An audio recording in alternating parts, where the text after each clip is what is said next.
unanisikia binti yangu, mimi nikwambie kitu kimoja. Na ninakwambia zingatia. Wanaume hawa. Unaelewa eh? Wanaume hawa watakuharibia maisha.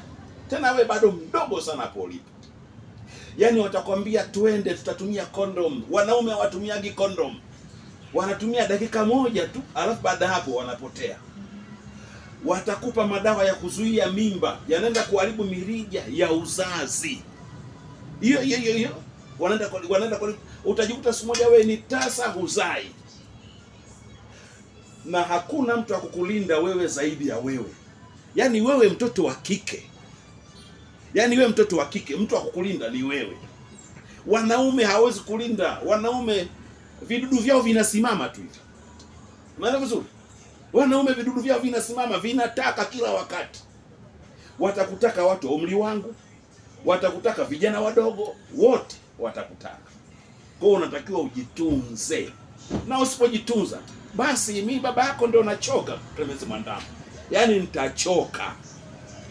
Umeelewa? Asante.